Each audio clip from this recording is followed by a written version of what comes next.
नमस्कार.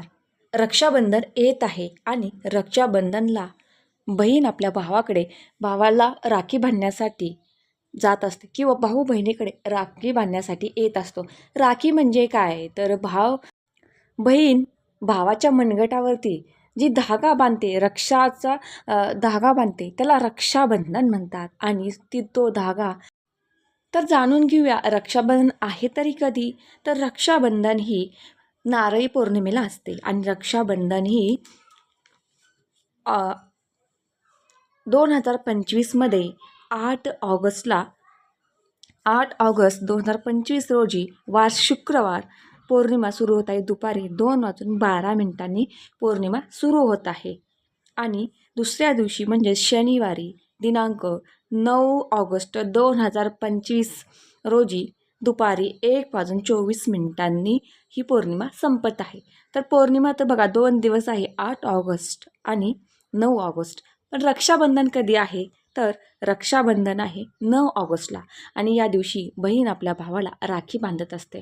पण बघा, तुम्ही भावाला राखी तर बांधताय, पण जर तुमच्या भावाची कुठेच प्रगती होत नसेल किंवा त्यांना व्यवसाय उद्योगामध्ये यश मिळत नसेल, नोकरी आणि बरेचशी अडलेली कामं असतात किंवा बघा, जर तुमचा भाऊ कुठे नोकरीसाठी प्रयत्न करतोय, कुठल्या एक्झाम्स देतोय, पण जो आपण म्हणतो ना की तोंडातला घास काढल्यासारखा होतोय किंवा अगदी थोड्या थोड्या मार्कांसाठी सिलेक्शन होत नाही, थोडक्यात नजर लागल्यासारखं झालेलं आहे. जर काय असेल किंवा जर कुठलीच इच्छा पूर्ण होत नाही, काम होत नाही, तर तुम्ही रक्षाबंधनच्या दिवशी, या पवित्र दिवशी तुम्ही तुमच्या भावावरनं एक वस्तू ओवाळून टाकायची आहे.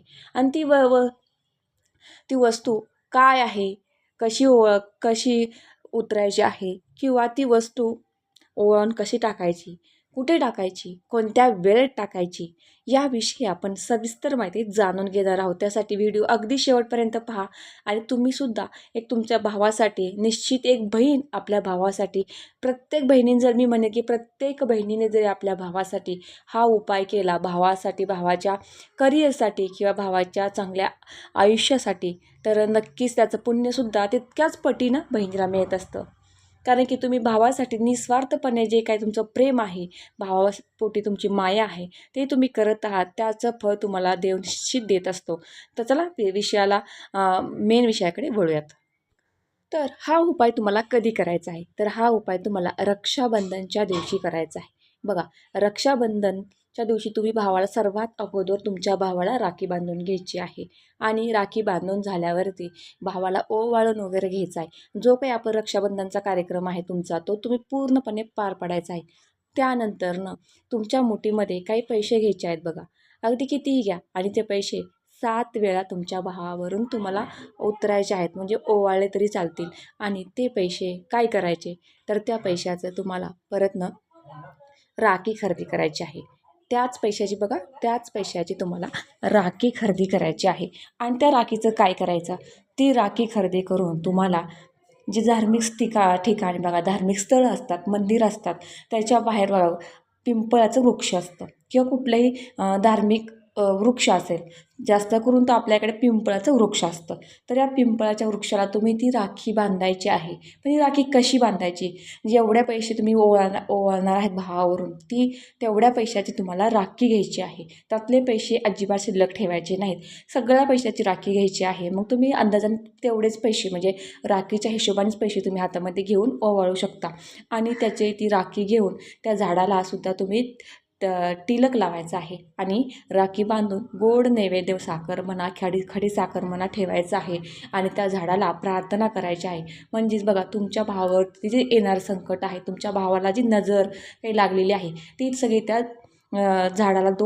झाडावरती जाणार आहे. आणि तुमच्या भावाला यश, प्रगती प्राप्त होणार आहे. त्याचबरोबर तुमचंसुद्धा कल्याण होणार आहे.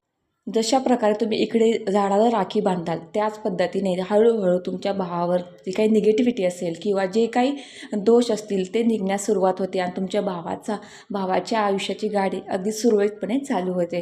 तर काही अशी छोटीशी माहिती होती किंवा एक छोटासा उपाय होता. नक्की रक्षाबंधनच्या दिवशी तुम्ही आपल्या भावासाठी नक्कीच करू शकता, नोकरीसाठी, व्यवसायासाठी.